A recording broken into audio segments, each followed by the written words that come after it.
frontier. Ladies and gentlemen, the following podcast is Wrestling Daft and is scheduled for 1 hour. Maybe more. It has no real time limits, making their way into your ears. First, from a place called Barneston, he is the Pyramid. Rab Florence! It's going to be the funniest show ever because I'm all about the comedy and the money, baby. How much you can pay? And his partner, Fela Top End of Stevenson. From XXXII to Beef Community Centre, I've got stories that are going to blow your mind.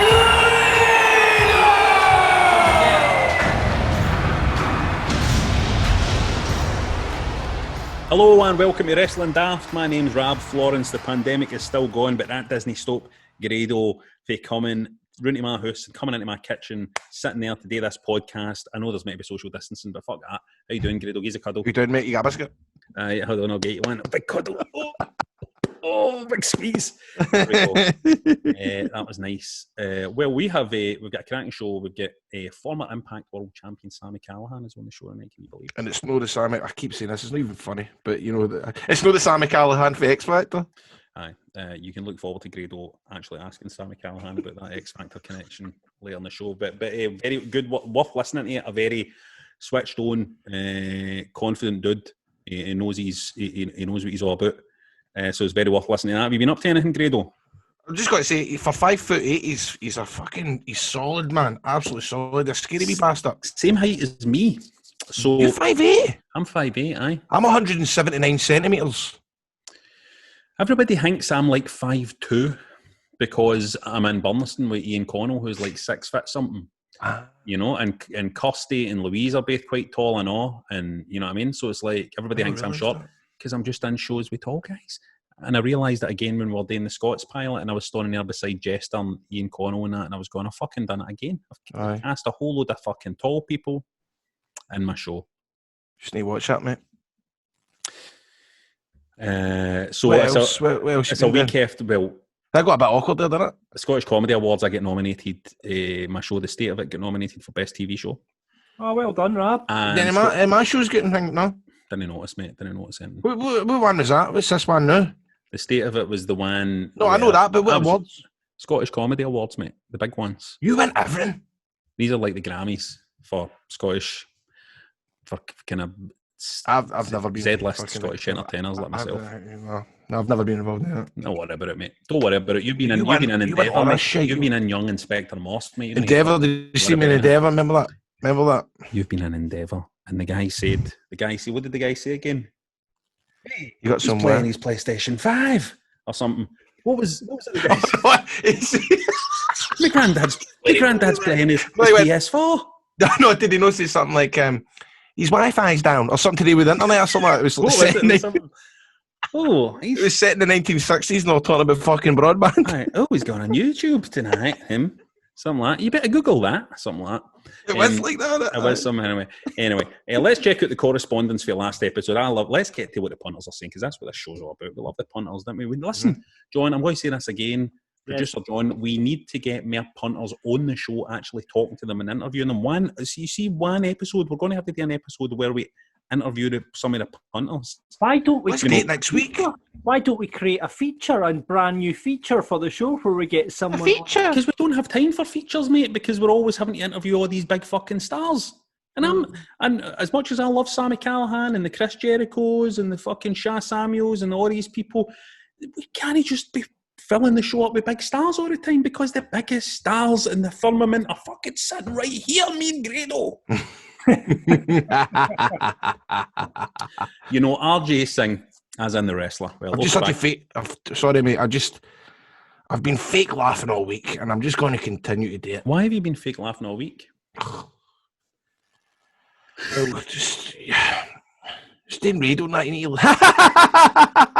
you know what I mean? John? Fucking see that. I know. That was why I couldn't do a radio show, and that's why, because if I was doing, let's say I was doing the breakfast show with Big Ewan or something, right, on Radio Clyde or whatever, and he made a joke, he'd be like, "Is that right, Robbie?" And I'd be like,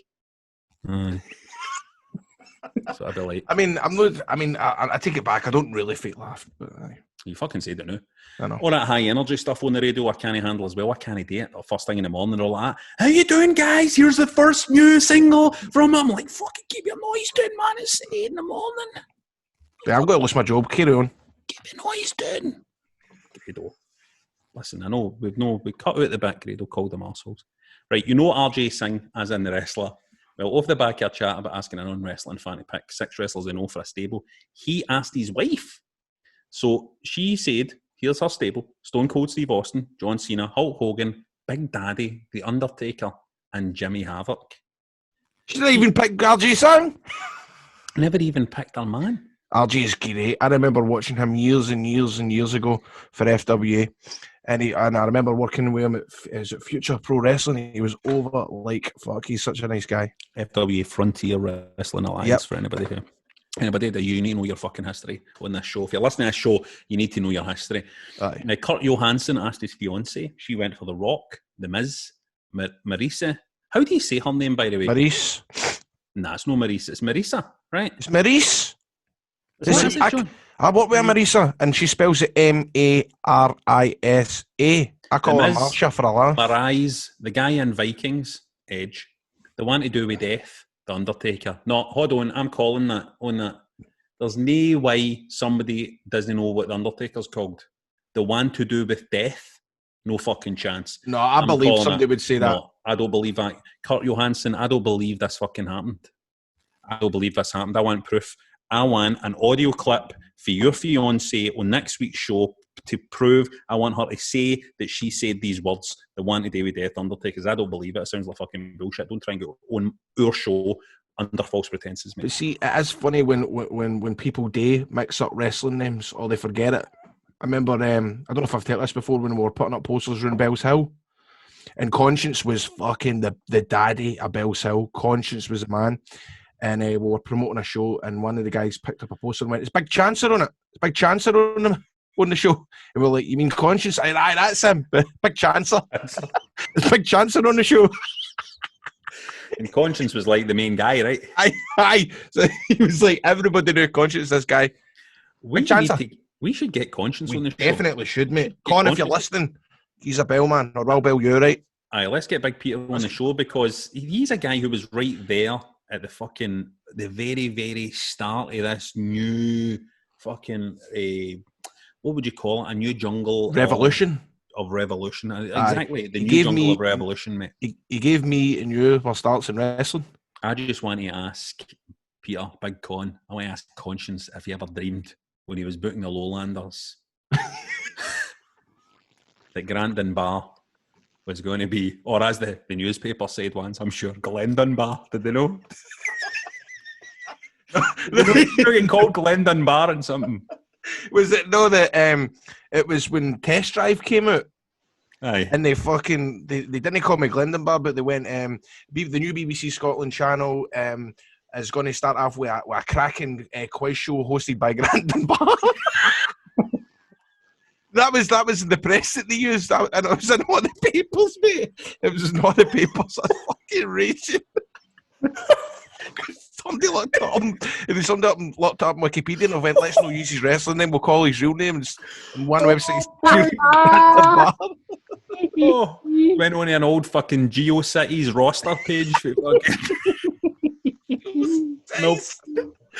How funny is that? Ring the bell. Ding ding. First time listener Andrew Ogden says really good and really funny listen overall.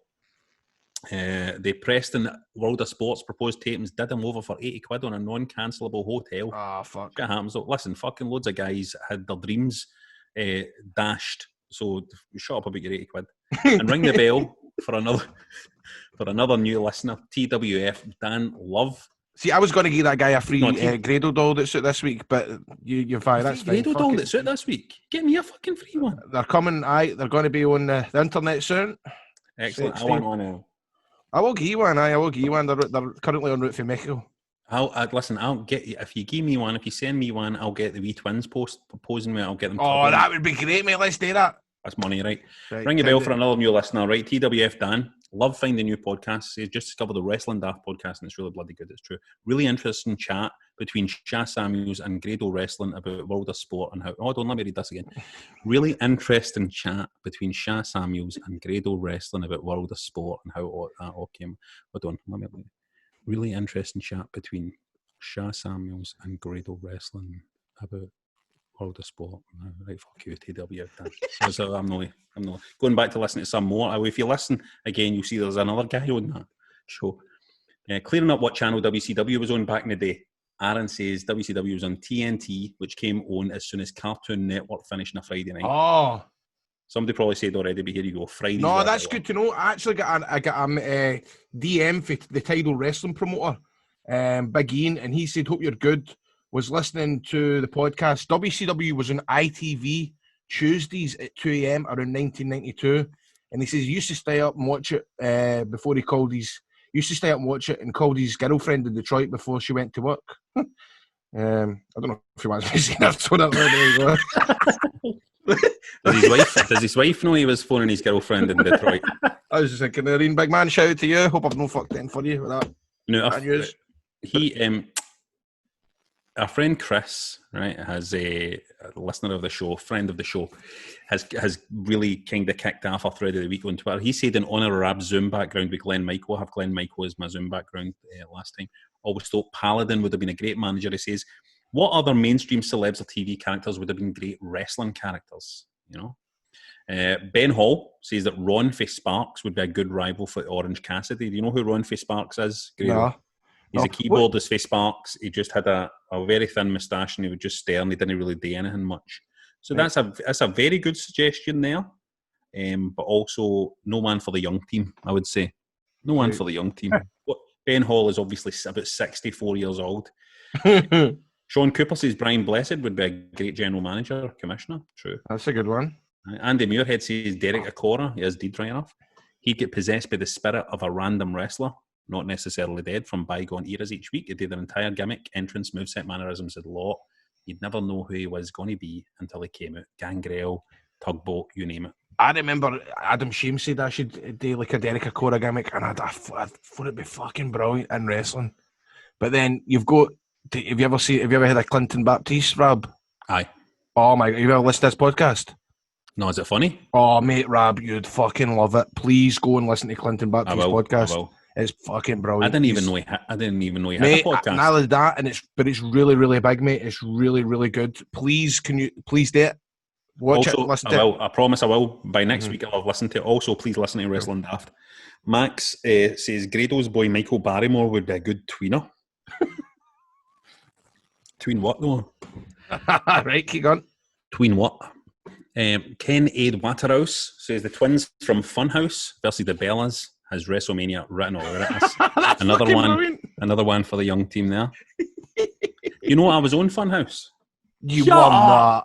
I wasn't on it, but my school went and my class was at the tapings for it, and you could see me right down the front with my school uniform on, and I wish I could find it. I wish I could find the episode, because I remember when it came on the telly and our school was told, this is the episode you'll be in. And we watched it, and I says to all my sisters, you need to watch, I'm on Funhouse this week. And for some reason, I was there, and when Pat Sharp ran out with the twins and stuff like that, I was, all you could see is me at the front with my school tie on and my wee hangmate, and I was doing, this is what I was doing. I see. I was going. We went on a wanking gesture. Accidental. I didn't realise I was doing a wanking gesture.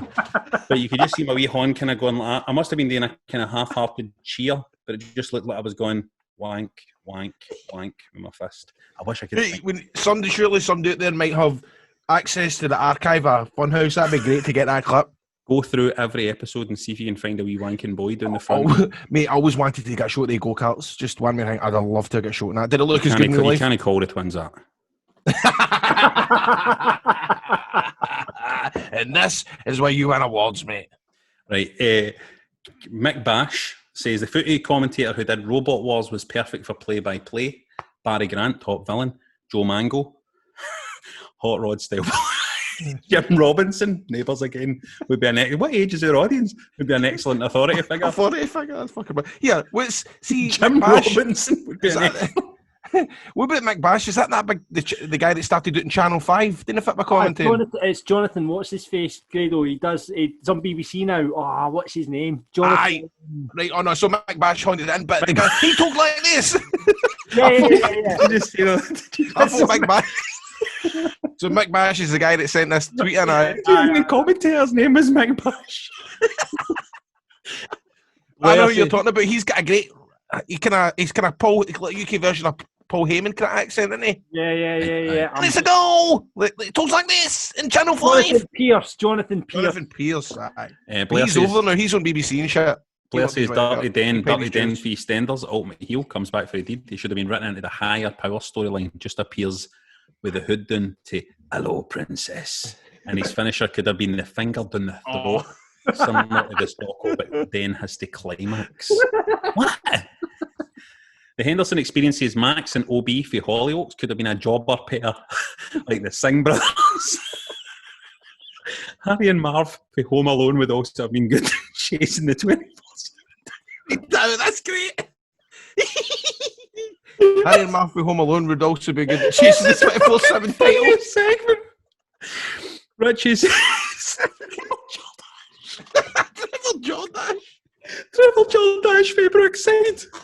What about, and he's good for the buried alive Manchester City spent 2 years under IO. Oh dear. This has been the best my input God. ever yet. This has fucking cracked me up. Well done, producer John. Well done. You nailed it this week. My God. If you want to get in touch with us about any of that or just random wrestling related stuff, get us on Twitter at Wrestling Daft, on Insta at Wrestling Daft Podcast, or just Wrestling Daft on Facebook, or email wrestlingdaft@gmail.com.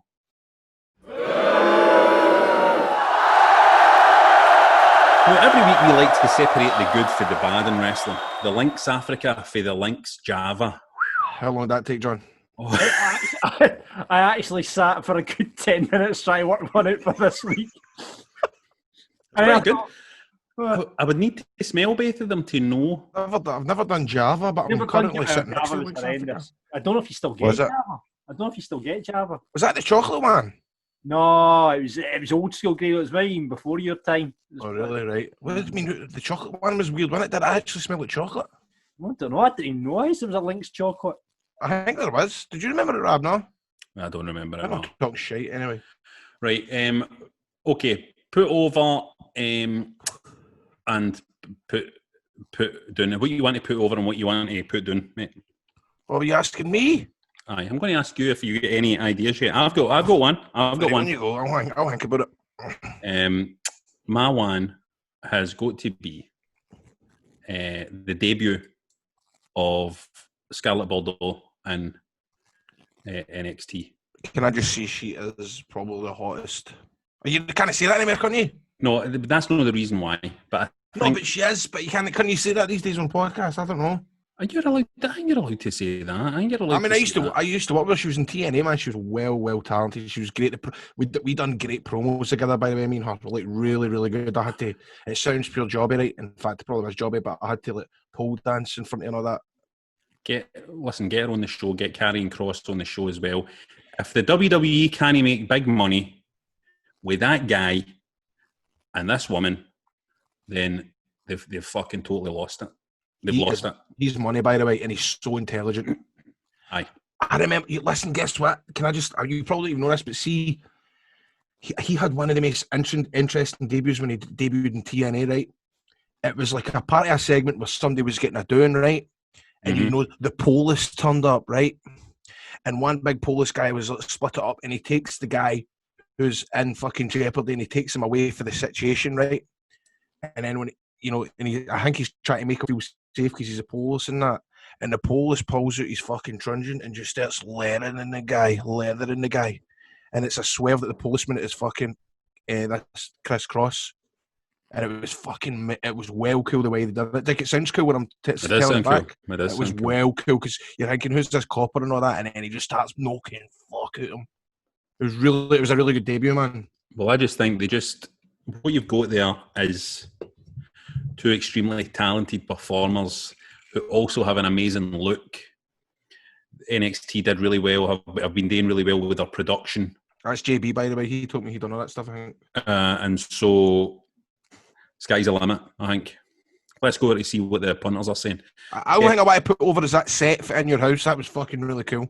Aye, that was cool. Mhm. That was fun, wasn't it? Aye. JS But Todd. then also, I would have. Sorry to cut in. No, What sorry, I'd maybe Buddy, right? Is I noticed that The Rock's daughter was part of the crowd. I would have protected her. It's just maybe being fucking stupid, but you think that's daft?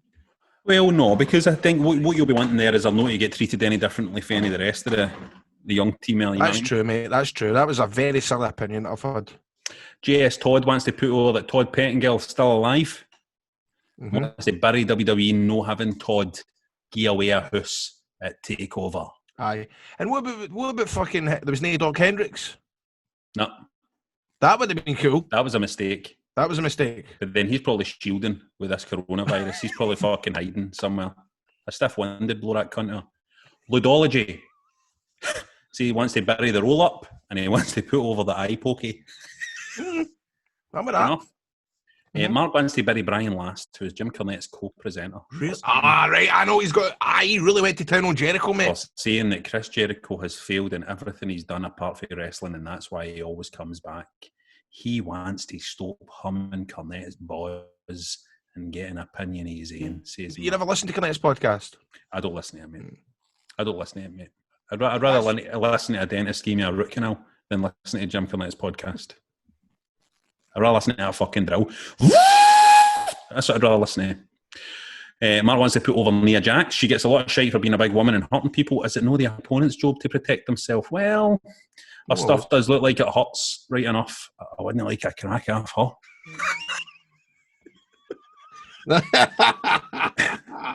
Sandy What wants do you to... think? She's always getting in trouble for fucking. Well, we don't even know she's in trouble, but it's always on the dirt sites. People were always picking up, oh, she's too stiff, oh, she's hurting folk. How do we know this? If she was... I kind of feel almost like that's her gimmick. There you go, exactly. Who's her she gimmick. going to injure this week? She's going to go out and fucking hurt people. That's her gimmick. She's You're getting... invested in that. You're invested in that. Why does he? You know what I mean? Why are people bothered about Is it not their job to protect themselves? I totally get where this guy's coming from, by the way. I really get that. No, I mean it's ridiculous, and I think when people are complaining about Nia Jax, then just fucking jabroni marks without a life that don't know it's a work when you work you're selling a shit marks. So Sandy wants to put over Karrion Kross and Scarlett. What a duo! Decimating champ in 6 minutes was amazing. What stars for the future? And Sandy wants to bury the fact that Damien Priest can't get that big win. Can see him being a big player in the future, but would love to see him go with Finn Balor at TakeOver. See, that's the way these debuts should be. I love that. I remember when Bobby Roode came out to the first ever TakeOver. Glorious, right? It was tremendous. But he had like a fucking 12-minute match. I was like, mate, go storm right. They should be him storming right through that guy. It should be a doing. A doing, mate. It should be a jumping outside a hang me, or if it's going to be a long match, you make it be a fucking. It has to be a fucking belter. You know what I mean? It has to be like a Nakamura Sami Zayn effort. You remember when he, probably his best match he's had. To be honest with you, in fucking WWE. Keith wants to bury the crowd at TakeOver during Karrion Kross's entrance. Naff as fuck when they were chanting "Fall and Pray." Micromanage chants are no cool, are they? It's no fucking Karrion Kross either. Why is he writing that?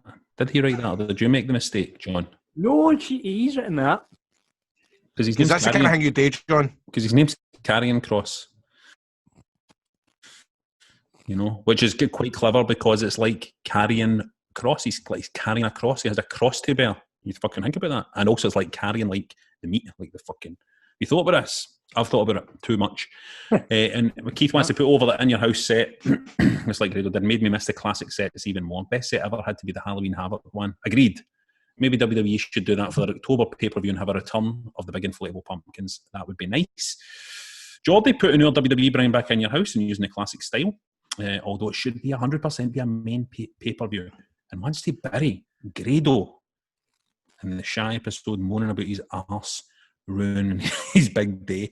I just think that's a bit selfish. After all, it was his arse's birthday today. Well, my arse is due to collapse in the next hour or two, so See, that's a good joke. So I think Martin's in the lead for listening of the week. Yeah. Scott wants to put over Charlotte for pulling double duty and still putting on great performances and bury that backlot brawl. It's been the worst cinematic match so far. Utter pish. Aldo's Tash putting her Chris Jericho in commentary this week in AEW Dynamite. The event's no happened yet, but you know Jericho is going to kill. Might as well praise it now. Yep. Jim Cornette and his fucking wee pal need to shut up because Jericho is, and he's having an incredible run, you know. He's having a great 2020. He is. Will wants to put over the NXT Women's Division. It's been outstanding of late. And Will wants to bury the lackluster booking in AEW. I've not seen any AEW recently, have you? Well, I'm kind of drifting in and out yet, I need to be honest. Sean wants to bury the greatest wrestling match ever tagline for Backlash. Too many reasons to get into why it's daft. And put our Hornswoggle for saving his life and his dream last night. My hero, he says. What do you think about this greatest wrestling match ever, Pat? You need to fill me in. I don't know what you're talking about. This next WWE pay-per-view is called the greatest wrestling match ever. And specifically, the Randy Orton and Edge match is billed as the greatest wrestling match ever. So is it going to be one of these, as you call it, cinematic matches? I don't know. What do you think? Going to be? Apparently it's been taped already, but I don't know if it's going to be a cinematic, because I don't think it will be, because they did that at WrestleMania. Mm-hmm. I think, do you know what I think? I think it's a massive swerve because they've been talking this up so much. I think Randy Orton is just going to come out and hit an RKO and that'll be it. You could be right, mate. It could be a swerve because, see, at the end of the day, they need to date anything to get folk interested because, you know what, it's like something like that NXT takeover and stuff like that, right? It's hard to get into wrestling when there's no crowd, right? So they're doing everything to try and attract people to watch it. Like, they got me on the In Your House stuff. I wanted to see that. Do you know what I mean? So it's a gimmick. And now that we're seeing this greatest wrestling match ever, well, I want to see what it is. So, you know, it's all fucking marketing, really, isn't it? I think it's going to be a wrestling match in the squared circle in the ring, a proper bell-to-bell wrestling match. But I think they're going to have shot it in a cinematic style. Mm-hmm. By which I mean it's going to look like a Rocky film, Raging Bull-esque wrestling match. That's my bet. This is the future of wrestling, the way it's going and all this stuff, isn't it, really? It's giving them a chance to experiment with new styles. You can't argue with that. The worst thing the WWE could have done is just keep doing the fucking same stuff, but at least they're experimenting. But do you know, like, but listen, I know that's what I'm saying. Ian, I'm calling you, for fuck's sake. Fucking ever do that, by the way. But do you know what? All these kind of like cinematic style matches and stuff like that, I'm like, do you know, you would be fucking good at booking something like that, Ian. With your creativeness, see you doing something in ICW and booking like a mad. Look at you smile, but you would be good at it. I really think you'd be good at coming up with some sort of. Well, like I say, I'm genuinely thinking about once all this nonsense is behind us. I'm genuinely thinking of promoting a show. Right, you want to date with me, no? Well, I want to do. What I want to do is a hustle style storytelling wrestling show with just with mad stuff happening, mad characters. No wrestlers that exist, the new, are going to be on that show. Right. There will be wrestlers playing the characters, but the characters will be on you. Is there a crowd?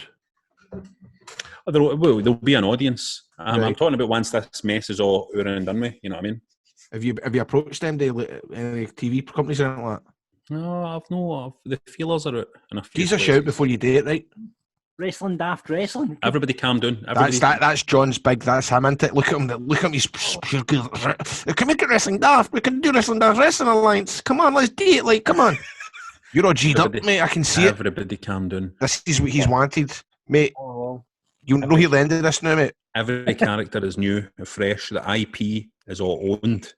You know what I mean? It's like the IP is all fucking owned, fresh. Mm-hmm. The merch is fresh. So if they use it at Beef Community Centre, you're going to fucking sue them? 100%, mate. I'll fucking put them out of this fucking business. If anybody works for me, crosses me, they're fucking finishing this business, mate. You just made the list! Now, this week on our Patreon, we asked for you guys to vote on our list of Wrestling Daft. Remember, you can vote by signing up for $4 a month at patreon.com/Wrestling Daft. Unfortunately, that tier won't let you hear the Grado documentary thing, so no luck. This week, it was Good Against Evil As we asked, do you want us to talk about the greatest heels of all time or the greatest baby faces of all time? And the answer, of course, was the greatest heels with a whopping 90. That's right, 90% That's a lot. of the vote. Why do you think, John, why do you think it was so high? But baby faces are boring, aren't they? You know, What? This has been a very tough one for me.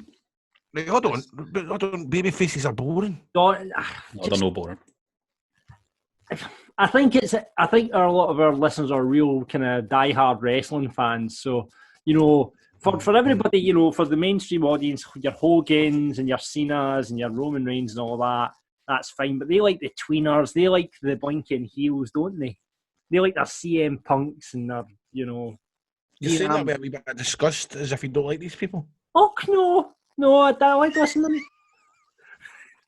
I like a baby face as well. I like a baby face as well, but everybody prefers that. Because you have a wee baby face, that's why. He does have a wee baby face, doesn't he? He does have a wee baby face. Sign up to Patreon and get to see what John looks like. If you're sitting here in the motor and you're going, what does that cunt look like? You baby sign up, and what do they pay? Is it tier 1 or tier 2? Oh, they'll get me on tier 1 because the Mark's podcast on tier 1, so it's fine.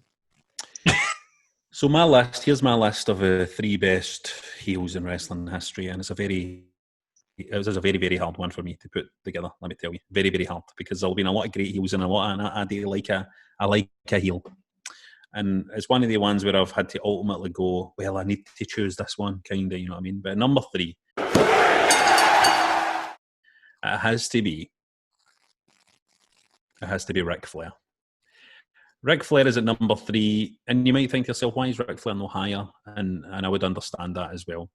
I think when Ric Flair playing a heel, you just slot him in there and he's part of some of the biggest rivalries ever.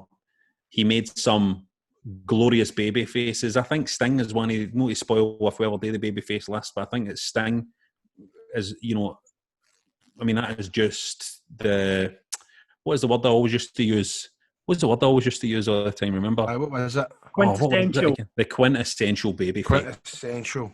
And for that babyface Sting to exist like he did, you needed that Ric Flair, you needed that swaggering.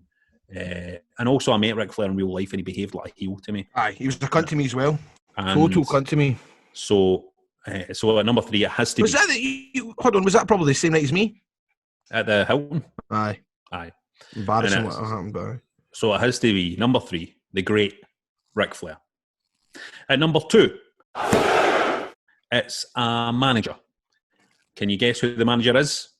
I'm going to say it's Bobby Heenan. Paul Heyman. Jim Cornette. It's Sensational Sherry. Oh, really? I knew you'd swear it. Sensational Sherry, when I was a wee guy, just blew my mind because she could, and this very rarely happens, you could take a wrestler and put them with Sensational Sherry and she could just twist you and turn you. She had a beautiful understanding of storytelling. She had a beautiful understanding of how to sell a wrestler that was standing beside her. And you just hated her. You just wanted the people. But also you hated her, but you also couldn't tear your eyes off her. You couldn't tell. She was gold. She was absolute gold. I think she was really something special. Sensational Sherry. That's my number 2. But see, I like that one, right? Because that's something that takes you back to your childhood, and you remember going, "Fuck, I hate them." Which is why, if I was asked this, one of my picks would be Steven Richards. Wow! Because I'm 12-year-old, and I'm going to see boobies. Right. I'm going to see somebody put through a table. You know what I mean? I'm going to see The Godfather. Yeah. Mate, wee guy. Brilliant. You wanted Stevie Richards did. We've spoke about it so many times in this show about how fucking great Right to Censor were. Aye, hopefully I fucking can't remember. A great stable. So my number 2 is Sensational Sherry. You don't remember the way she was with Ultimate Warrior and all that. Warrior! Oh, I love it. Right. And my number 1. I don't think there's any question here. As far as I'm concerned, there's no question here. It's I'm intrigued. Oh, there's no question. If it's what is it, John? Really? It's Vince McMahon, isn't it? It's Vince McMahon. Aye. I was Vince going McMahon. to say Triple H. Fantastic at performing the heel role. Happy to completely fucking show his arse. Elevating everybody that he's up against. But also, that heel character that Vince McMahon created has been so influential in the wrestling business that almost every fucking promotion out there has done a version of it. The authority figure, who the fucking babyface is rising up against. And that just created a whole new fucking angle in the wrestling business. There will have been authority figures done in the past before Vince McMahon. I'm sure there were heel authority figures and stuff like that. There was wee examples of that here and there, but nothing quite as massive as Vince McMahon going full heel in that period with Stone Cold Steve Austin. You know what? I've heard that in the last couple of weeks that when this Vince character got started on TV, he wanted it to be a babyface because it was shortly after when he screwed Brett at Survivor Series, and he came on the telly to say, look, we asked Brett to do the done thing in wrestling. He didn't do what we told him and stuff like that. And he thought the fans were going to go, that's terrible, Brett done that. But the fans went, oh, fuck you, man. Mm-hmm. This guy's done what he needed to do. He's no sitting there for you. And you're also telling us that wrestling's fake. The big man thinks on his feet. Our Patreon, one of our patrons here, Roche, says the $1 Million Man. Perfect heel for the times. Capture the greed is good. Culture is America. A brilliant heel. $1 Million Man. Mate, I remember. I was involved in a match that involved the $1 Million Man and Kilmarnock, mm-hmm. and we had to put money down. I was fighting Kid Fight, and he came in and saved the day. $1 Million Man, and he had like no money just before he went out, so I had to give him a $5. He put a $5 down Kid Fight's fucking throat, mate. A $5. The $1 Million Man. Fucking $5. What's that? Even his $5. My $5. He's pure waving the air, probably thinking, I don't know if this is a fucking 50, 100. It's a fucking $5, man. That's funny. Nathan says, Vince, you just had to hate him. Also, Miz, he was so unlikable, it took years to realise what a good job he was doing. Great point. And we were talking about the best of the best here, but Miz is a fucking great heel. Miz is a great heel. And who currently is the best heel in the fucking wrestling game? And well, in WWE anyway. Baron Corbin. Darbo says Jake Roberts was an outstanding heel, one of the best of all time on the mic. His heel promos were next level. True, the feud with Savage was already crossing lines with him knocking out Miss Elizabeth, but the Cobra attack on Macho was seriously fucked up. Our patron Louise says, TNA, I'm going to go for Bully Ray due to the whole Aces and Eights storyline and the aftermath. Do you remember that? Do you remember that whole... Who's in Aces and Eights? Who's in Aces and Eights? But the problem with that is I don't remember what happened to them. They stretched it out too long. They stretched it out too long. Steve says JBL. He was the tail man, JBL. That's a good pick, by the way. He was detestable. That is a good pick. That's a fucking That is a great pick. Oh, that's an annoying pick because he could have been in my top three. Aye. Because I thought that what a heel. He was detestable and was years ahead of his time as well, says Steve. A bigoted, southern-born, multi-millionaire Republican who was deluded as fuck would attract nuclear heat today. Remember, he was going to Germany and goose stepping and all that, remember? Yes, aye. And there was always the stories as well, they fucking bummed somebody in the showers and all this, Kieran, remember? Yeah, people were wanting to kill him. His stuff with Eddie Guerrero and all that. People wanted going to fucking Mexico and all that. And people wanted to kill JBL, man. But it was all these backstage stories that people were reading about as well, about how much a bully is backstage and stuff like that. So they were like, it was fucking... Listen, and I need to tell you something. I love JBL in the ring. I love JBL in the ring. See a big fucking dude, man, with a big fucking lariat. Mm-hmm. That's what I want, mate. Fuck you, bang, he daft. That's what I want. We were at New Orleans and I was talking to him at the bar. Who was introduced me to him? Bruce Pritchard introduced me to him, and I was talking to him about how he mentioned Rangers on the telly on Raw, because I think he made a joke about them going bust, and we spoke for a good fucking half an hour. Right, this is I was obviously fucking burying him saying the one that didn't go bust and all that. Right? I'm going like, you fucking blah blah blah, or this carry on, right? I think I mind the promo. He was like, I want to talk to you about Sevco. Let's talk about Sevco now. Do you not remember what he said? But I don't remember. He was Drew was wrestling in a 3-man band, and he said Rangers the kind of team that went bust or something like that, because all the Rangers fans were going bush. Anyway, I was speaking to him for ages, and he was drunk and he was steaming, he was brand new, and we're talking away and all that. Then the next day he was at Bruce Pritchard's show. We were backstage, and I was like, "How you doing, mate? How you doing? Remember last night?" And you've never seen a guy fucking 180 change for the way he was the night before to his show. The day he was like that. sniffed at me as if to say, fuck off, get out my face. And I was fucking devastated. I'm sitting there going, you know what, man, see if I just ran up and slapped him and got it down, it would get in the fucking papers and I would do it because I was half cut. I never done it. Great story. That's a great story. People need to stop disrespecting my pal Grado, that's what I say. Rodzilla says, Rudo is surely in for a shout for outside one of the big companies. Spent years as the number one heel in ICW. Huge heat magnet. Certainly ICW's greatest heel. Isn't he? Who's that? Rudo. Oh, mate, aye, absolutely. He is great. See, when I turned heel, that was brilliant. That was such a good feel. Even though I didn't want to do that, I did not want to turn heel at one bit. But I thought if I'm going to do it, I want to do it with Red Lightning because that was the first guy that was in ICW we feuded and we done that whole cuddling on the stage. Didn't need to see it, but it was fucking excellent. I loved that. I loved working with Red. He knows what he's doing. See, when I do these Grado shows, he's a big part of helping me come up with a show and run it. But he's a great heel. He's one of the best minds in the business. Definitely. Without a doubt. And it was just his birthday recently as well. Happy birthday to you, Andy. 34, I think. He's older than that. No, he's not. He's a young man still. No, he's maybe actually 2 years older than me, actually. You could be right. Because I remember he was working at McDonald's when he was 16. I was only 14. I remember that. And I remember saying, I'm going to work at McDonald's. And he went, you can't, mate. You're only 14. And a shout out as well to the podcast as well. Anti-social distancing that Rudo and Jack Jester and Wolfgang are doing together. Shout out to that as well. Check that out if you can. Have a listen to that as well while you're getting all your podcasting in. So Pablo says Bobby the Brain Heenan, as Grado suggested. Solid pair of hands in his wrestling days. Great commentator, but came into his own. It's the head of the Heenan family. No an evil heel. He's always a bad guy. Anyone doing an insult or just say, see, that's the thing. Bobby the Brain Heenan, I love him, but he's only just not on my list because you kind of had to love him as well, kind of, you know what I mean? Our patron Sean says Hogan is top of both lists, babyface and heel. Hollywood Hulk Hogan obviously was a fantastic heel. Fantastic heel. Jardo, Vince McMahon's just a right prick. To a point, I don't even think it's a character. Easily the best heel for being so unlikable. Is that Jardo's? Jardo's that not the guy that signed for Rangers for about 5 minutes? Then he went back to Brazil. It might be. No, it was Jardel, was it no? Paul says Ted DiBiase.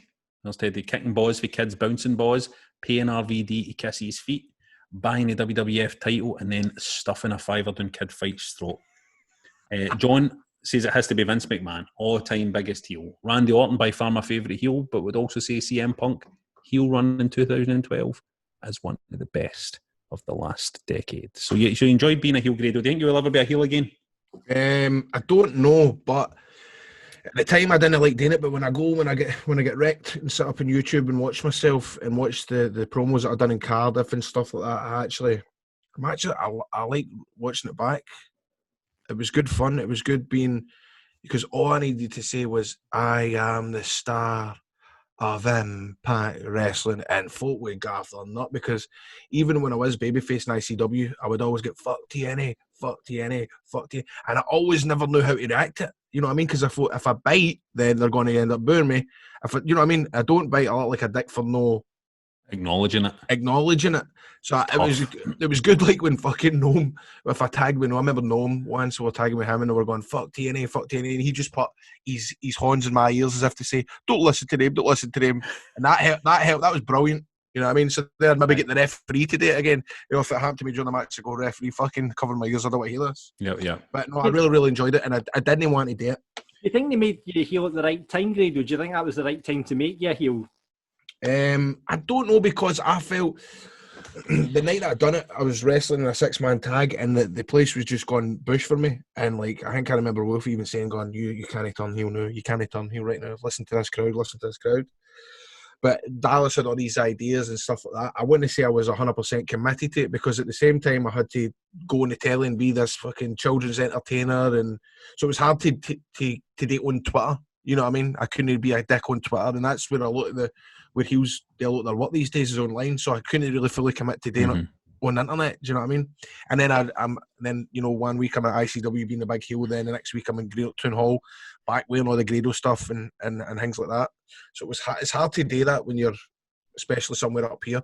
But I probably want to. Do you think I'd do it again? I don't know. I mean, is wrestling going to even come back? You know what I mean? I don't think you'll be a heel, mate. I don't think you'll. But you know, I remember being gutted that night, and Kenny McIntosh, who's off the rope, says this is like the biggest mistake. He never tagged me in it, but I saw it, and he's like, this is the biggest mistake he'll ever make in his wrestling career. So right away, I was like, probably instead of being inspired, I was probably like, see what I mean? Look what he's, you know what I mean? Instead of fucking trying to prove folk right, I was like, I tell you, it was a bad idea. Kenny says, do you know what I mean? Yep. Well, listen, folks, you can go. It was a big mistake. You did, didn't you? I think it was a big mistake.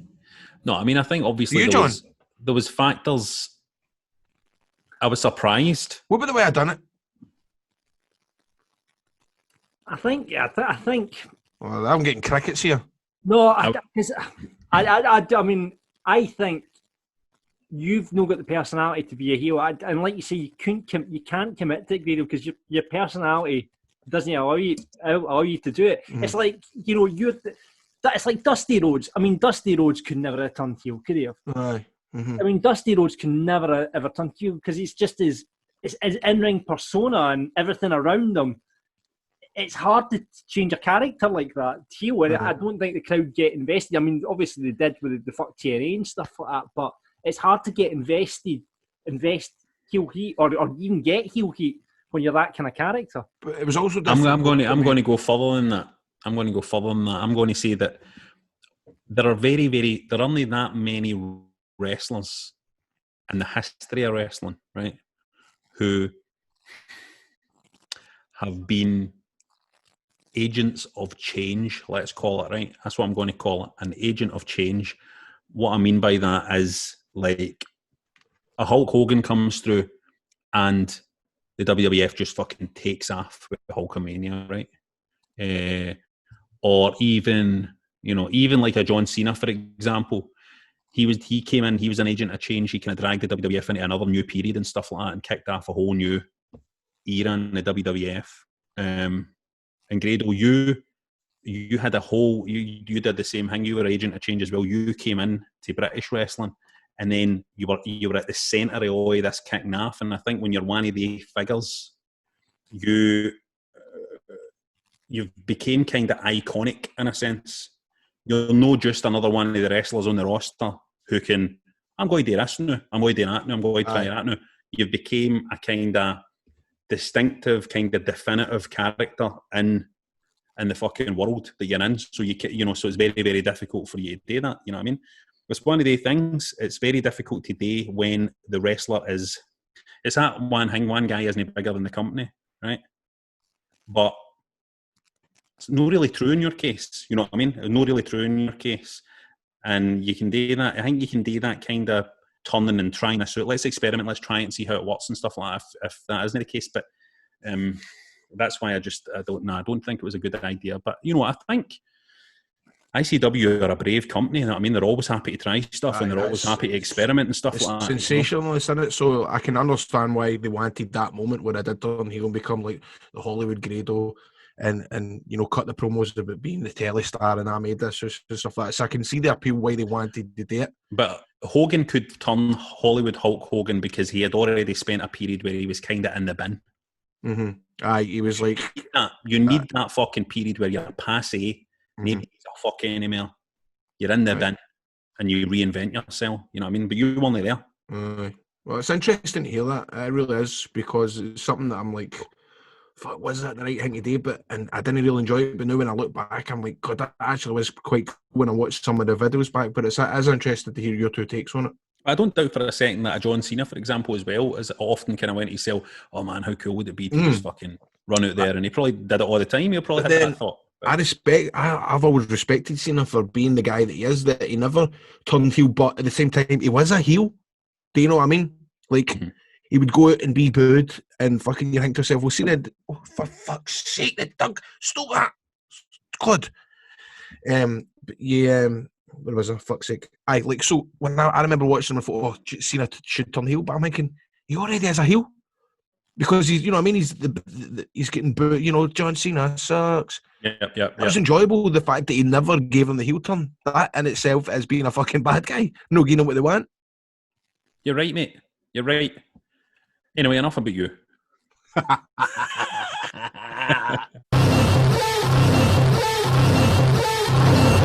can go to Wrestling Daft right now with your very own Wrestling Daft t-shirt, hoodie, phone cover, trucker cap, or one of a range of Grado-inspired bum bags. Get them at shop.spreadshirt.co.uk/Wrestling Daft, nay backslashes. On there, you'll find designs such as Alexa, who is Graham Stevely? I'm a Mark, Crud. chips, cheese and doner meat. I'm a wrestler too. Did Alexa just kick off there, aye? Just came on, aye. Did it say who I was? Alexa. I've just pulled the plug out now. Sorry. Oh, right, okay. And if you're thinking about buying a face mask to go to the co-op, we have them as well. Has anybody bought any, John? There is a demand. No, it's not. That's the fucking no then, isn't it? So check out our range at shop.spreadshirt.co.uk/Wrestling Daft now, or check out the links on our Facebook page or Twitter at Wrestling Daft. Woo! Right, guys. Welcome to the podcast. None other than a guy who's wrestled for my favourite company of all time. It's actually CZW. I bleed black and yellow. He's been in Ring of Honor, WWE, and Lucha Underground, and he's currently on the books at my second favourite promotion of all time. Don't forget, I've wrestled for New Japan also, man. I've wrestled pretty much every. New Japan, you've wrestled at ICW? ICW, Rev Pro, WXW, everywhere. And do you know what I loved? Who was in Chicago? Was it AAW that 2 days after you get released or some shit? Oh, yeah. You never get released. You requested your fucking... Let's just get that straight just now. Nah, I quit, man. Yeah. Why did you quit? Were you getting bullied? I wasn't really getting bullied. I just wasn't myself. It was such a... I've said this in so many interviews, and I hate saying the same thing, but it's the easiest. I bet you did. One last time. I became a total bitch when I was in WWE. I tried to be everything they wanted me to be. And right at the tail end, I was supposed to lead Sanity. It was supposed to be me, Madman Fulton, and Marcus Louis, who's a French wrestler. And we had actually pitched the name Edge of Sanity. I designed all the gear. We were getting ready to go, and they kept saying, oh, it's going to debut then. It's going to debut then. It's going to debut then.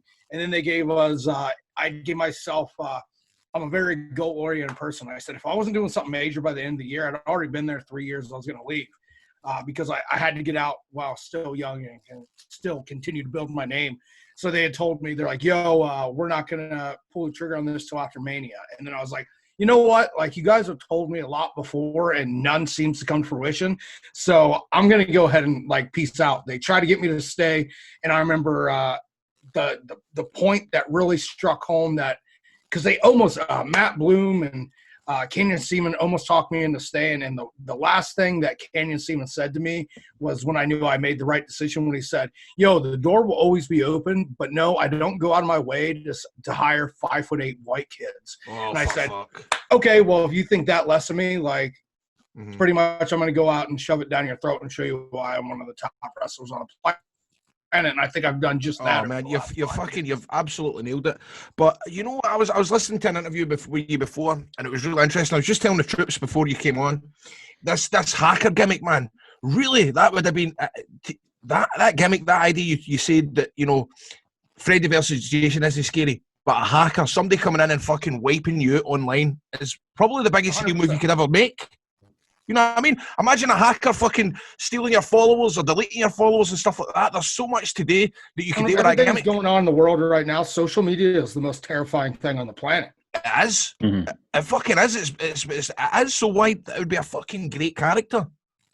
It's something I actually came up to with before I went to WWE. When I was in Evolve, I actually pitched it to Gabe Sapolsky, and he's like, yo, this is amazing. Wait to pitch this until you get to WWE because this could be your character. I said, 100%.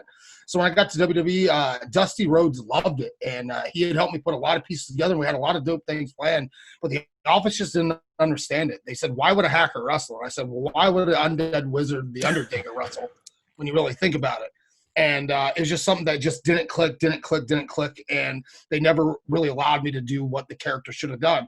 It's something they didn't want to do at the time, and now I see I've held it in my back pocket for years. I finally do it on Impact Wrestling, and after I've done it for 8 weeks, WWE directly rips it off and does the exact same things we're doing week after week on television. And for the people, powers be, I've talked to many people there. I was like, yo, why are you ripping off my stuff? They're like, you know what, like, we didn't watch the Impact stuff. We didn't even know you were doing it. To be honest, this is just what a hacker would do. And I called bullshit on that. Like, come on. 100%. I came up with this character, and it doesn't bother me someone else is doing it. It's the fact that they're doing it right when I start to do it. Like, I've held this in my back pocket for years. You told me it was a stupid idea, and then I'm showing it's working on television. You're like, you know what? We're just going to do the same thing. All the way to the catchphrases, from saying nobody is safe to saying I see everything. Like, they're stealing term from term and almost shot for shot what our pre-tapes was in our build to revealing the character. And everything in wrestling is ripped off. I understand that. But at the same point, like, that really fucking grinds my gears. See, it's an interesting thing, that, because I work in the TV industry, and when I started out as a writer, I remember one of the things I really worried about was protecting my ideas, like trying to keep my ideas locked down and stuff like that. And then I realised that among writers, there's a nice kind of, there's a good kind of community where we don't lift each other's ideas. It very rarely happens. It very rarely happens in writing and in TV. But in the wrestling industry, would you say it's a kind of different, is it a different kettle of fish there? Do you need to kind of protect your ideas? Because everybody... I don't know. I think if someone thinks they can get it on television and make it their idea, they're like, oh, we got it on television first. It's obvious our idea. Nothing against CM Punk, but you look what CM Punk did. He went and started calling himself the best in the world, which Daniel Bryan had been doing for years. Yeah. But CM Punk was the first one to get it on television, so everyone thinks, oh, well, WWE's the end-all, be-all. He did it there first. He obviously created it. And being in the Performance Center for almost 3 years down working for NXT, I saw it time after time after time.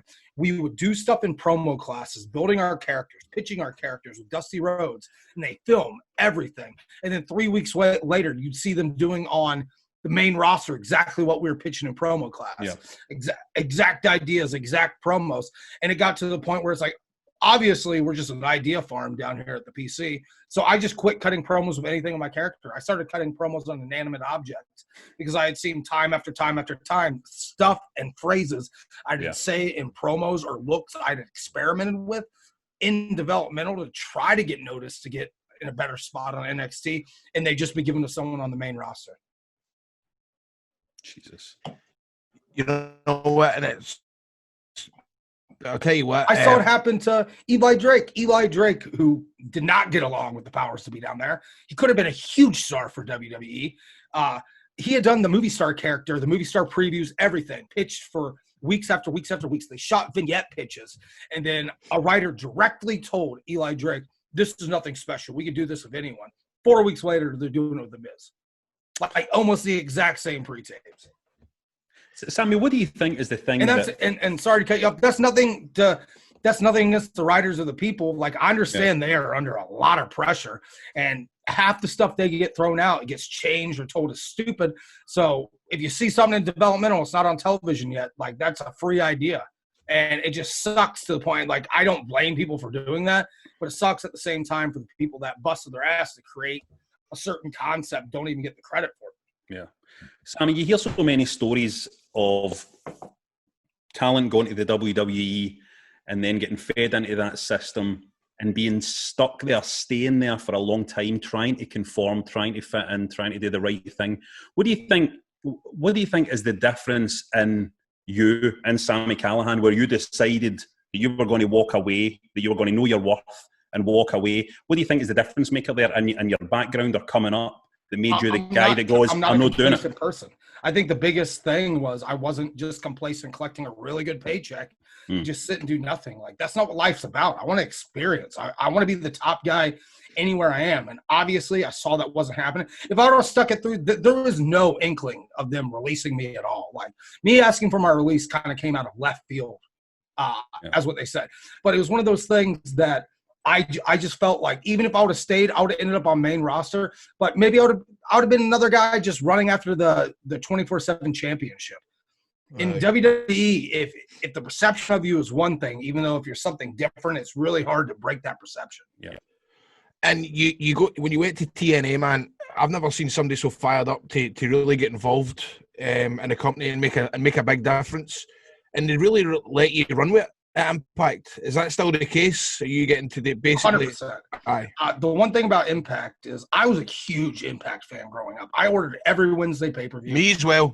before I went to WWE, I wanted to go to Impact Wrestling. I did a gut check where me and Tommaso Ciampa wrestled on it in New Jersey, and Jeff Jarrett straight pulled us out of the gut check. So, yo, you're going to be hearing from us in a couple weeks. You're going to be hired. Then neither one of us heard anything. So that's why I went and did the WWE tryout and ended up getting signed on WWE, because it's everyone's dream to have that WrestleMania moment. But it was one of those things that I wanted to go to. When I left WWE, I looked at every major company. If you look at a span of a month, I wrestled for Impact Wrestling and New Japan. I could have probably went the New Japan route, but I didn't really want to go to Japan that much. Like I like being able to be at home. I like being able to be able to do my own things, like going over for a month at a time. Like that's great for some people. That just wasn't great for me with what I'm trying to do in my life. I'm trying to have other projects. And when Impact Wrestling, like everything worked out there, I realized I could be one of the people that helps change Impact Wrestling and make it great again. And that's bigger on your resume than being a world champion. That's bigger on your resume than anything. If you can say, oh, well, but before I got to Impact Wrestling, I'm not saying I'm the only person that changed the company. A change of management was a huge thing. Like signing a bunch of great talent was a big thing. But before I went to Impact, the company was in the grave.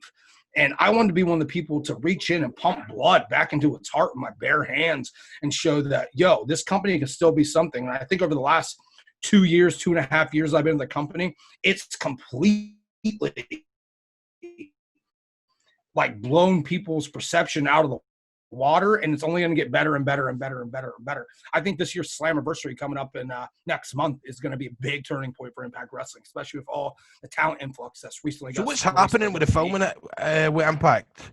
How does it work? What's the structure to the tapings these days? How does it work? Where do these go?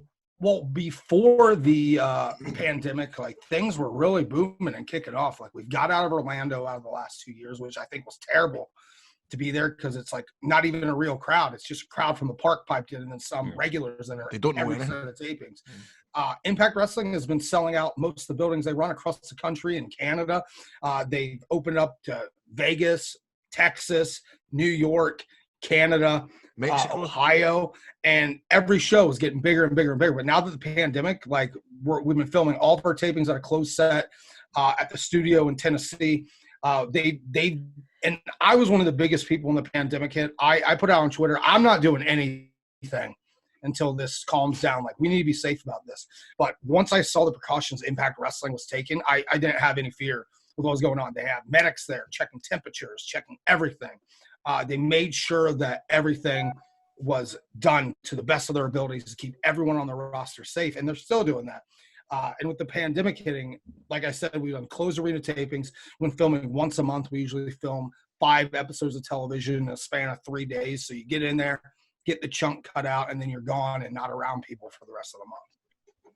It's an interesting period, this, Sammy, because I think new wrestling fans can watch all of these shows and they all kind of look like quite similar broadcasts. The WWE don't have the massive crowds around them. They don't have all of that. So it's an interesting situation just now, because I think what fans are forced to do now is just to watch the shows and focus on the actual talent in ring, focus on the work in the ring. So it's quite interesting, because I think you're seeing a lot of people starting to go, once all the bells and whistles have been stripped away from WWE, you can see a lot of people have been losing a bit of interest in what's actually happening inside the ring, starting to gravitate towards other promotions, I think. 100%. And I think it sucks this pandemic hit and we can't wrestle in front of the fans, because wrestling really is nothing about the fans. They're a huge part of the show. They're a huge part of the business. But at the same point, I think with everything stripped away, people are now seeing the Impact Wrestling is just as high as these other companies. And we're like, on a story basis, we're one of the best storytelling wrestling companies on the planet right now. And people are actually starting to take notice, like, because Impact Wrestling doesn't book the same shit week after week. They are expanding and doing different ways of storytelling and character development. I think Impact Wrestling makes more stars than any other wrestling company. Look what they've done with Trey Miguel and Ace Austin over the last year. 2 young guys under 25 that are absolutely getting booked to the top of the card now, and they can get booked to the top of the card to any other company now. Impact Wrestling, sure, people still want to talk shit. Sure, people still want to run their mouth because they don't actually watch the product. Impact Wrestling doesn't get the credit over the past 15, 20 years that Impact Wrestling existed. I feel like they made more mainstream stars than any other wrestling company on the planet. You hear that, Rab? You love you love. I mean, Grado has always been. Grado talks about TNA and Impact every week on this show. Like TNA is, but Grado, you work there. But like what Sammy says, I ordered it every week. I was obsessed with it right from the start. June 19th, 2002. I loved it because it was something different. And Sammy, what do you make? Would you ever make it an idea or Impact going back to being called TNA? I think either way, it's great. Like, I love the TNA name, but I understand why they switched to Impact because there's a lot of bad taste in a lot of people's mouth of the name Impact Wrestling from the Dixie Carter regime. Right. That really put TNA down in the hole, and nothing against those people. It just didn't click. But that's completely away now. That's the past. That's the past. I think it would be good to come back 100%. And fucking biffed. And I think right now, Impact Wrestling, there still is that flair of TNA. Look what they're doing with Moose, bringing back the TNA Championship. Impact Wrestling will always be TNA, but now it's in a cool point where you can have like the Impact regime and the TNA regime come together to make something great. Right. Is Eddie Edwards still Taker? Eddie Edwards is 100% the Undertaker in the locker room. Most respected guy. If Eddie gets mad, you know there's something 100% wrong. Okay. All right. What's happening in America where, like, I know you don't like the term indie and independent shows, but are they starting to finally open their doors again? Because I've seen a couple of Facebook posters of fucking shows, and I'm like, what? Are they opening already? Slowly but surely. In my opinion, I don't think it's the time to open back up for indie shows unless you're going to get medics and doctors and everything else. And especially with all the protests, I'm waiting to see what happens if COVID spikes huge because of all the protests. I believe 100% protests need to happen, but at the same point, it happened right at the tail end of a huge pandemic. Mm-hmm. I'm very extremely interested to see what happens. Like, I run the Wrestling Revolver, which is my company, but I'm not even looking at running any shows anytime soon because I'm not going to run shows till I know the fans and my talent's going to be 100% safe. And I see a lot of indie companies opening up and being like, oh, we need wrestling, we need wrestling, we need wrestling. But in my opinion, on some level, that's somewhat selfish. I understand you need money, you need to build your company, but at the same point, it has to be done in the right way, and people need to be safe and take the precautions. How did you find ICW? That's by far nothing against any of the indie companies running. I understand why they're doing it, but for me, I'm not going to run shows until things are a little cleaner and ready to go. What about you came to Scotland? Was it last year? What did you make of ICW and the Scottish fans? Oh, dude, this is a kind of Scottish podcast. That's slowly become one of my new homes. Before the pandemic hit, me and Mark Dallas had worked out a deal. Like there's going to be a lot of Sami Callihan in ICW this year. We had planned a huge storyline that was going to take the entire year, and hopefully things get back to normal because Scotland, every time I come, it's one of my favorite places to come. I think you and ICW are a perfect fit, mate. 100%. And it's one of the things I remember when I left WWE, Finn Balor was like, yo, you need to search out ICW. I think that'd be a great place for you. And I tried for years, and like the schedule just didn't link up. Then finally, Dallas hit me. I was like, yo, we got to get you over here. Finally, I got over there, knocked it out of the park, and the rest is history. Brilliant. Sammy, you said you had other projects that you like to work on. Have you got stuff on the go outside wrestling that you're planning? You seem like a guy with a lot of plans. 100%. I have my own company, the Wrestling Revolver. Cheap plug. You can check ProWrestlingRevolver.com. All social medias at PW Revolver. You can check us out on the High Spot Network. All of our catalogs on there. I love running wrestling shows. Being a promoter is one of my favorite things about wrestling. It's a different form of gratification because you actually seeing something you plan or wrote or seeing someone make it to that next level because what you've done to help them out is a whole different form of gratification. At the same point, outside of just running my wrestling company, I launched a Twitch channel a couple weeks ago that I'm officially partnered with Twitch. That's twitch.tv/Real Sami Callihan. I'm about to launch a YouTube channel with my boy Madman Fulton, where we're going to be doing fake wrestling documentaries about characters that never existed, which is going to be called Kayfabe Heroes. Which Jim Cornette will love. Cornette will love that. Yeah, 100%. How's your relationship with Jimmy Boy? He's a big fan of Sami Callihan. But no, like, I'm not a complacent person. I'm not just cool with sitting around and just being a wrestler. I want to be a content creator. I want to be an entrepreneur. I want to be a businessman. Because I'm still rather young. I'm 31 years old. And the world's my oyster. I want to just continue to build and build and build and build and build. I recently bought a home. I paid off my vehicles. Like, I'm in a really good spot. And that's all because of wrestling. But now because of wrestling, I can expand out and truly grow my brand. There are definitely a lot of guys who don't have a plan for anything else outside. Yeah, we're all going to get old one day. I don't want to work till I'm 65 years old. I'd rather be able to retire. And how do you feel, man? Are you hurting yet, or are you feeling good? I had a neck injury a couple years ago, and it like messed me up real bad. And throughout the injuries, like, I put on some weight. I'm not going to lie. I hate how I look currently, but now because of the pandemic, especially, the way I look at it, when I was younger, I was a 310-pound kid. I was a big, you're a fatty, fat kid. Well, you're a fatty. I was huge, man. Oh, I love hearing that. See, Rab was fat as well. I was beyond fat, man. I looked like Chris Farley, like straight up Chris Farley. That's why I got the name Sami Callihan, because I looked like Tommy Boy. Here, have you ever been mixed up? I don't know, if you know this, but an X Factor in the UK star was called Sam Callihan. Did that ever cause confusion? I get different Callihan stuff randomly. What helps me out is I spell my name differently than every other Callihan out there. And that's all based off me having an OCD. Sammy with an I, Callihan with an I. It's I and I.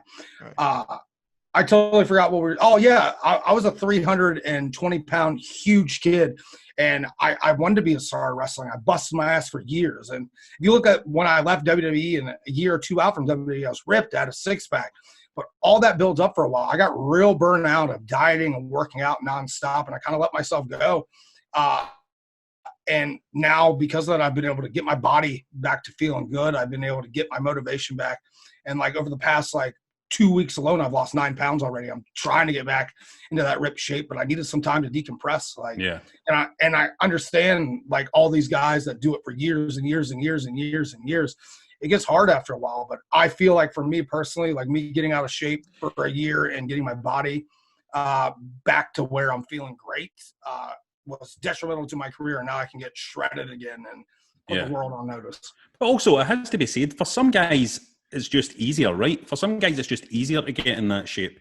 And for some guys, it's harder work to get in that shape, right? It's very, very hard. I was never an athletic person. Yeah. Like, I played a lot of sports, but I was good at sports because I busted my ass and tried to work harder than everyone else. Like, I didn't pick up on sports easily. Like, everything I've been successful in my life has been because I busted my ass and proved people wrong. And that's how I'll continue to live my life. Like, I should have never been a great professional wrestler, but I busted my ass, learned wrestling, and got really fucking good at pro wrestling. You know what? I'll tell you what, you're really... See, when I'm listening to you, I actually get a buzz for you. Just the way you talk and the inspirations that you've got. But what do you want to achieve? What do you want to do? What's the next big thing that you want to get done? I don't think anything will ever be enough for me. And I think that's what makes me dangerous in business, because getting one goal isn't good enough. I want to be the greatest wrestler of all time. I want to be the greatest businessman of all time. And I'm always going to continue to learn and get better and implement the things that I think make wrestling great. I want to be a major changing factor that makes wrestling completely inclusive, that makes wrestling for everybody, because you see what's going on in the world right now, and I don't want to see that stuff in professional wrestling. You know, you can tell that, I think, because we've had a lot of guests on this show, right, since we started, and you are definitely, I would say, the most passionate when you're speaking about wrestling. You know, we've had a lot of people on here. We've had guys like Jericho on it and stuff like that, and guys that have been around the block plenty of times. And it's nice to hear. And we've had loads of young guys, young talent on it, and young women on it that are excited and talking about their careers and stuff. But definitely, you seem, that's what's coming across here, is that you seem really motivated and excited still to talk about it. You know what I mean? Even when you've probably done them out. Good and bad at the same time. Throughout my entire career, Like, it doesn't matter if I worked for TNA, if I worked for WWE, if I ever worked for AEW, if I wrestled for New Japan, anywhere I'm at the time, anything I'm doing 110%. There's no half of Sami Callihan. Anything that has my attention at the time is going to get full Sami Callihan. And I think sometimes my passion gets mistaken for arrogance, which isn't the point. Like, I'm just a very passionate person. I cry during movies. Hell, I've cried during a commercial for a television show. Like, anything I do in life, I'm 100% passionate about. There's no black and white for me. It's one color. It's everything's full blown 100% of the time. Do you feel like you're still getting the chance to enjoy what you've achieved, though? Do you feel like you still have that? Do you allow yourself the chance to be in the moment and just enjoy what you've achieved so far? 100%, but at the same point, like, as I said, I'm not a complacent person. Like, just because I did something in the past doesn't mean I'm great right now or going to be great in the future. I want to continue to be great and add on to my legacy. I want to add on to my body of work and continue to get better and better and better and better and better and better and better. You know what? That's something that I probably done, Rab, a couple of years ago, was get too complacent with wrestling, because I was enjoying it. I was loving the buzz of wrestling in America every couple of weeks and touring the world and stuff like that. And then when the TV stuff came about, I did get complacent. And it's one of my big regrets. Like, I remember going to pantomime, and which Sami, pantomime is like a stage show at Christmas time, which is 3 months. It's I'm not stupid. I know. I just think some of these yanks don't know what it is. I didn't think you'd know what pantomime is, but that's 82 shows. And I remember the first pantomime I done it, and I came back and I was like, fuck, I've lost a lot of buzz by just taking 3 months out to do a fucking stage show. Yeah. The wrestling world will continue with or without us. Like, that's why you see me every couple of years. I do something to stay in the news. Like, there's a reason that I'm one of the most talked about wrestlers on the planet. And like, I'm saying that kind of arrogantly. It's because I always evolve. I always try to change. I always try to make myself relevant at the time. And now it's just on a different level. Like, before I think like, oh, like all this buzz I have on the independents, like, that's great, I'm a big star. But when you really break it down, the difference between being a big star in PWG and being a big star in national television are two different ends of the spectrum and a different form of being noticed and being a celebrity. There's a big difference with, I see a lot of independent wrestlers right now on social media that have 15, 20,000 followers, thinking they're huge stars. But if they walk out on any national television program, a lot of people ain't going to know who the fuck they are. There's a difference between having 20,000 followers and having over 100,000 followers. And that's something I wish I would have learned way sooner in my career. But then, surely the wrestling business is the last business where you need to apologize for being arrogant, though. Because, I mean, that's, when you think back to all the fucking greats, I kind of feel almost as if that's a bit of a problem at the minute in wrestling, is the fact that there are so many guys out there who are like, well, the sweet, lovely guys, and you know, when they're interviewed, they're modest and they're nice. Everybody wants to be pals. It's participation trophies. Like, one of the biggest things, like, just because you're a pro wrestler, like, I see people like, everyone should get paid the same. Everyone should get the same things in wrestling. No, you work hard, you build your name, you get more. And like, that's like any business. That's anywhere in the world. But now in professional wrestling, I feel like it's a big thing right now that everyone's great. Everyone should be signed. No, they're not. Just because you're over on social media doesn't mean you're going to be able to go to a national television company and do the same thing. There's a huge difference.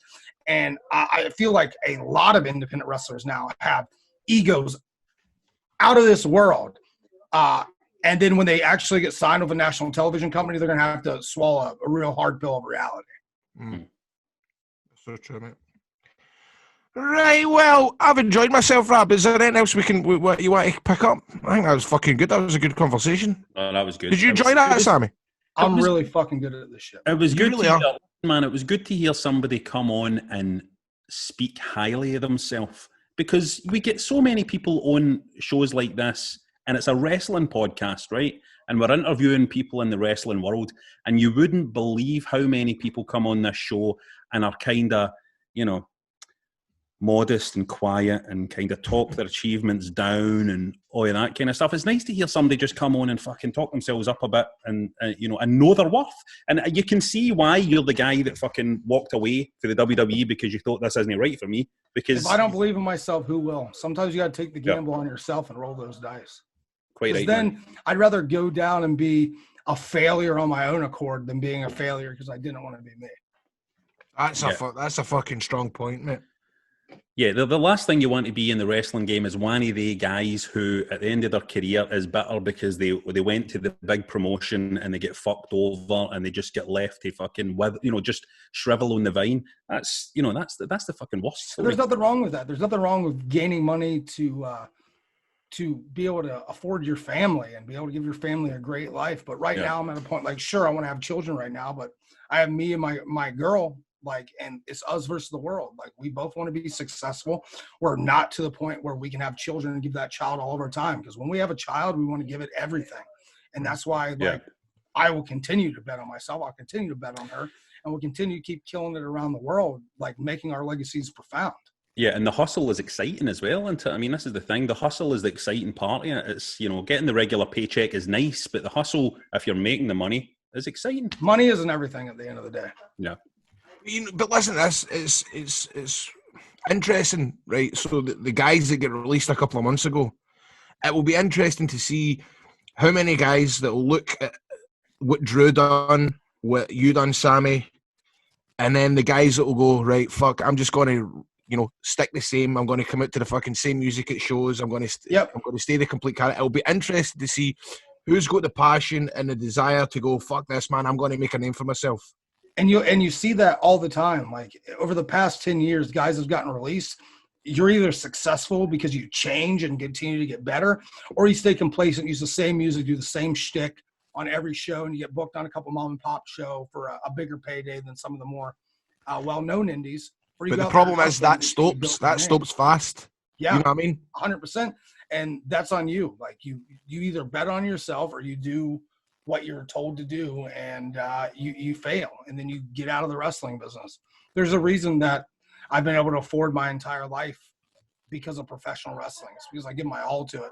And the biggest thing I tell people that are getting into wrestling, oh, what's your biggest piece of advice? I said, you're only going to be successful and get out of wrestling what you put into wrestling. If you don't give your all to wrestling, like, don't do it. Like, it's just going to be a hobby at that point. If you want to be a hobbyist, like, that's fine.